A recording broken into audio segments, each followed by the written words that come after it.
Hi! I hope you guys had a good week and a good weekend as always. I think you can probably tell what this week's talk is about from the title that just came up. But anyway, I just want to give a little background. I wasn't intending to talk about this week, but since the last couple of weeks, I've had like 3 or 4 people ask me. The only question that they ever ask, and this has come up again and again, is when you're dealing with choreography, because I mean dancing is pretty simple. You can still follow other people's what they tell you to do, but when you're dealing with choreographing a piece yourself, the main question that everyone always asks is, how do you start? Where do you think of steps from? So I think that's what today's video is about, because it's really very simple. There's only one thing to remember. So I'm going to explain that in just 1 second. But once you've got that, it'll be really simple, and it'll just start to come naturally. So what is the trick? What is the one thing that you need to know in order to start making your own dances? And I think that what you have to realize is, I'm sure everybody knows what a kinesthetic sense is. That's a physical sense. Like you have sight and you have hearing and everything, but kinesthetic senses and thinking kinesthetically, you can look it up, means to use the physical world and to use your physical self. So it's basically thinking physically, kind of, like thinking through movement. So what you want to do is shift your brain from thinking the way it normally does, which might be more in words if you're speaking. Some people think in pictures, most people think in both. Like in ordinary life, you go through your life thinking in both because you have to see things and speak. And you want to move over to thinking kinesthetically, just thinking about yourself and your physical self and the space around you. So let's look into that in a little bit more detail. Alright, the first thing that you have to do is realize that kinesthetic thought is basically just like any other language. So the same way that you would learn a language, or that you would learn musical notes if you're playing an instrument, or maybe how different colors work together if you're painting, you have to realize that all movement is basically just like a new language. And that makes it less daunting and less alien. And are there some people who more innately can think kinesthetically than others? I don't really think so. Some people probably would say that there are, or some people maybe feel like they can think physically better than other people do, but I think it's probably more a case of some people were, we all start like that as babies, it seems, but maybe some people were moved from it very quickly if they didn't grow up in an environment where they had to do a lot of physical things, or where they had to think about physical things more. So it's probably not that you don't have that already in you, it's just that you haven't used it in a very long time. So first of all, think of it as a language, and don't think of it as a language that some people have learned and that you never learned. You might just have forgotten it.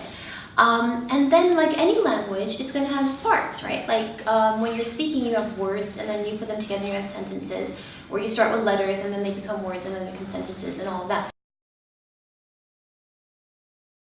So when you're thinking about a choreography language, what you've got is first the parts of you, and then the parts of the space around you. That's all you have to remember.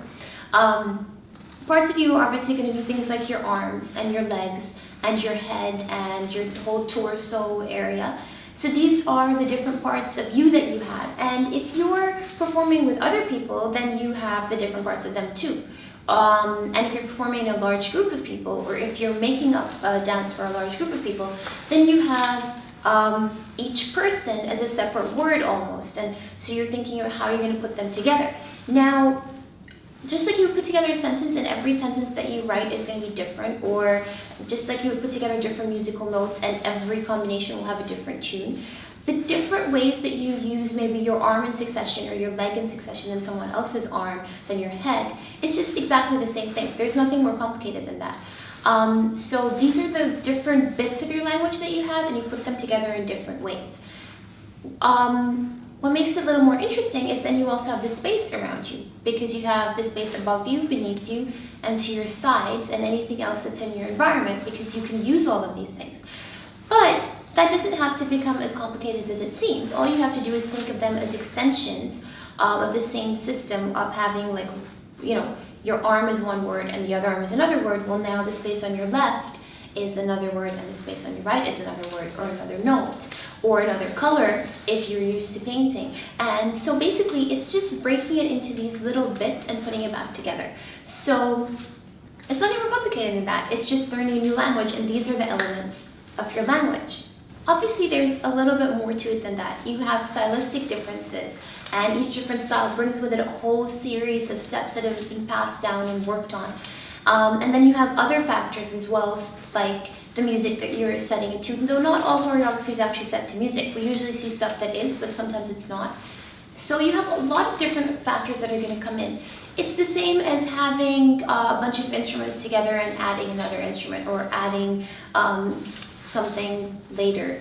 So basically, start off with the most simple elements, which are the ones that are on you and on the space around you, and work with those before trying to think about other things. Try to see patterns in that, try to create a little bit of a pattern in that, and it'll come more naturally. So there's nothing to it, it's just about restarting the way that you think, and instead of looking at things as pictures or as words, you just look at it as form and shape and how you would move through space. So you can try this yourself. You can try it wherever you are. Just pay a little bit more attention to how you're moving, pay more attention to the fact that you have arms and legs, which sometimes people forget in everyday life, and see if you can start to think this way and how you can apply it in your daily life. I can think of many ways that you can apply it in your daily life, but I want you to think of some and try them out yourself, and then see. Just do this for a couple of weeks, and before you know it, it'll be just coming naturally. Like I'll just be driving around, and if I'll hear a song, I'll start to see the combinations in my head myself. So after a while, obviously with more experience, it just happens naturally without you thinking about it. But it helps if you're confused about where to start, to just start by realizing that it's nothing mysterious. It's just like learning any other new language. It just has a very strange way to pronounce it, because I don't really know how to spell kinesthetic, but whatever it is. So that's how you start. Obviously, we're going to have more information on, more videos on different things, different elements to go into choreography. This is just the way to start off.